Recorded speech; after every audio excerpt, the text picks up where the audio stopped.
સમાચારની વાત કરીએ તો આંદોલનકારી ખેડૂતોનો મોરચો વિરમગામ પહોંચ્યો છે। ખાનગી વીજ કંપનીઓની કથિત દાદાગીરીને પગલે ખેડૂતોમાં રોષ ભભૂકેલો છે અને આવતીકાલે ગાંધીનગર સુધી ટ્રેક્ટર રેલી યોજવાનું આયોજન છે। ત્યારે વિરમગામ હાઈવે પર અનેક ટ્રેક્ટર સાથે ખેડૂતો એકઠા થયા છે। ગુજરાત કિસાન સંઘર્ષ સમિતિના નેજા હેઠળ લડતનું આયોજન થયેલું છે। ત્યારે ખાનગી કંપનીઓની દાદાગીરી સામે અમારો વિરોધ છે। ખેડૂતો આ વાત કહી રહ્યા છે, અમે વિકાસની સાથે છીએ પણ અમને યોગ્ય વળતર નથી મળી રહ્યું, અમારી મંજૂરી વગર અમારી જમીનોમાં ઘૂસી જાય છે તેવું પણ ખેડૂતોએ કીધું।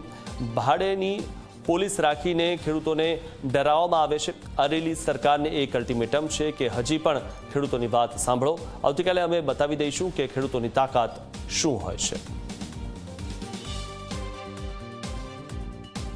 વીજ કંપનીઓની કથિત દાદાગીરી અને વળતરના મામલે જે રીતે ખેડૂતો હવે રાજ્ય સરકારની સામે પડ્યા છે, છેલ્લા કેટલાય દિવસથી જે વિરોધ પ્રદર્શન થઈ રહ્યા છે અને હવે જે રીતે ટ્રેક્ટર રેલી ગાંધીનગર સુધી લઈ જવાની જાહેરાત કરી છે ને તેના જ ભાગરૂપે વિવિધ વિસ્તારમાંથી ખાસ કરીને સૌરાષ્ટ્રના વિસ્તારો, ઉત્તર ગુજરાતના વિસ્તારો અને સુરેન્દ્રનગર ને રાજકોટ સહિતના જે વિસ્તાર છે ત્યાંથી ખેડૂતો મોટી સંખ્યામાં પોતાના ટ્રેક્ટર લઈ અને એકઠા થઈ રહ્યા છે। હાલમાં તેઓ વિરમગામથી સાણંદ તરફ જવાનો, અમદાવાદ તરફ જવાનો જે માર્ગ છે ત્યાં હાઈવે ઉપર એકઠા થયા છે। આપ જોઈ શકો છો ખૂબ જ મોટી સંખ્યામાં વિવિધ બેનર લગાવેલા પોસ્ટર છે, સાથે જ તિરંગા પણ છે અને ખેડૂત જે ગુજરાત કિસાન સંઘર્ષ સમિતિના નેજા હેઠળ આખી આ યાત્રાનું આયોજન કરવામાં આવ્યું છે, એટલે અહીંયા ખેડૂતો પણ ઉપસ્થિત છે। આપણે સીધા તેમની સાથે વાત કરીશું કે તેમની કઈ કઈ માંગણીઓ છે જે છેલ્લા કેટલાક દિવસથી ચાલી રહી છે। વડીલ, આપને પૂછીશ, જે પ્રમાણે ખૂબ જ મોટી સંખ્યામાં એકઠા થયો છે, ખાસ તો આયોજન આવતીકાલે ગાંધીનગર જવાનું છે, શા માટે આ કરવાની આપને ફરજ પડી રહી છે?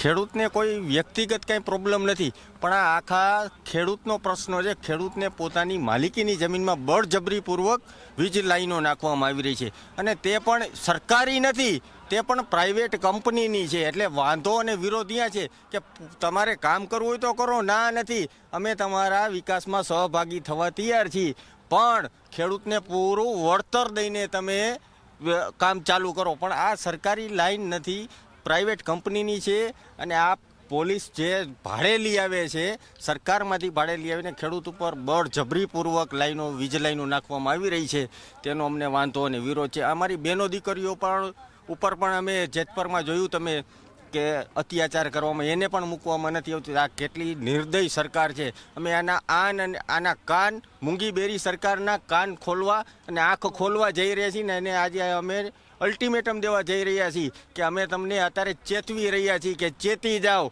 હજી સમય છે, હજી ખેડૂતને ન્યાય અને એની જમીનનું રક્ષણ આપો, એના માટેનો અમારો આ પડકાર છે ને આ આહવાન છે। એટલા માટે અમે કાલે 15 જૂન 1 જ ધૂનથી અમે આજે અહીંયા 15 જૂન કેટલા લોકો એકઠા થવાના, કયા કયા વિસ્તારમાંથી એકઠા થવાનું આયોજન છે?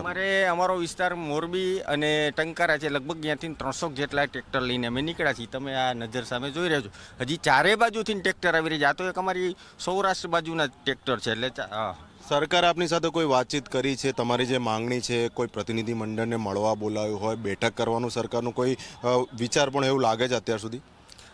સરકારને કોઈ પણ પ્રતિનિધિ ખેડૂત સાથે છે નહીં, કોઈ પણ જાતની વાતચીતો કરી નથી અને સરકાર એમ કે અમે કાંઈ આનો રસ્તો કાઢશું, પણ કેવી રીતે રસ્તો? કે આજે ખેડૂતના ખેતરમાં થાંભલા જઈ રહ્યા છે, તો આજે આપણે એરપોર્ટ ઉપર જઈ અદાણીના તો 1 કલાકના 150 રૂપિયા ગાડીના લેવામાં આવે છે, તો આ ખેડૂતને પૂરતું વળતર મળે, અમારે બીજું કાંઈ નહીં જોતું। જય જવાન જય કિસાન। બિલકુલ, માનો કે તમારા ખેતરમાં વીજ પોલ ઊભા કરવામાં આવે છે તો તમને વિશ્વાસમાં અથવા તો કોઈ મંજૂરી લેવામાં આવે છે, એ જ બાબતનો આ વિરોધ છે?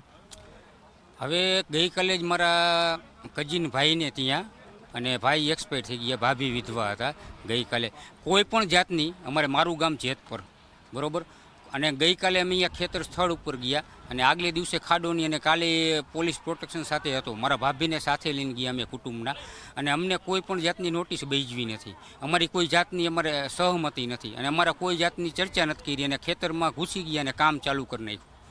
તો બીજું કે આપ જે રેલીની વાત કરો છો, હજી સુધી તમે મંજૂરી માંગી છે તો પોલીસે આપી છે ખરી? વહીવટીતંત્ર સરકારે મંજૂરી આપી છે રેલી માટેની?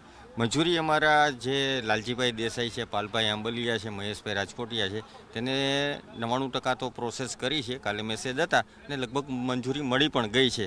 પણ હવે જોવાનું રહ્યું કે કાલના દિવસોમાં શું કરે છે. બિલકુલ. તમારી ક્યાં સુધીની કેટલી તૈયારી છે આ વિષયને લઈને સરકાર સામે લડત આપવાની? અમારી તો આજે અમે જે ટૂંકમાં જઈ રહ્યા છીએ કે અમે આ સરકારને અલ્ટિમેટમ માનવું તો અલ્ટિમેટમ માની કે અમે અમારી ખેડૂતની તાકાત શું છે આજે તમને ચેતવવા આવ્યા છીએ. ગાંધીનગર સુધી અમે 300 કિલોમીટર કાપીને તમને ચેતવવા આવ્યા છીએ કે અમારી તાકાત શું છે. જો આ હજી તમે સરકાર ચેતી નહીં તો આવનારા દિવસોમાં આનાથી પણ ઉગ્ર આંદોલન કરીશું અને આનાથી પણ અમે અમારે જેટલું અમારાથી થશે એટલું આનાથી પણ ઉગ્ર આંદોલન કરીશું. તો આ હતા ખેડૂતો કે જેઓ પોતાની ખાસ માંગણી છે કે તેમના ખેતરમાં તેમની મંજૂરી વગર જે ખાનગી વીજ કંપનીઓ દ્વારા પોલીસ બંદોબસ્ત સાથે બળજબરીપૂર્વક જે પ્રમાણે વીજ થાંભલા નાખી દેવામાં આવે છે અને સામે તેમને મંજૂર હોય તેવું વળતર પણ નથી મળતું, એટલે આ માંગણીને લઈને સરકારની સામે પડ્યા છે. હાલ તો તેમણે કહ્યું છે કે આ ટ્રેક્ટર રેલી સરકાર માટે એક અલ્ટિમેટમ છે.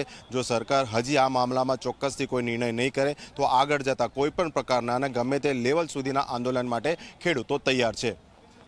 વિરમગામથી કેમેરા પર્સન SP શર્મા સાથે અર્પણ કાયદાવાલા, ઝી મીડિયા.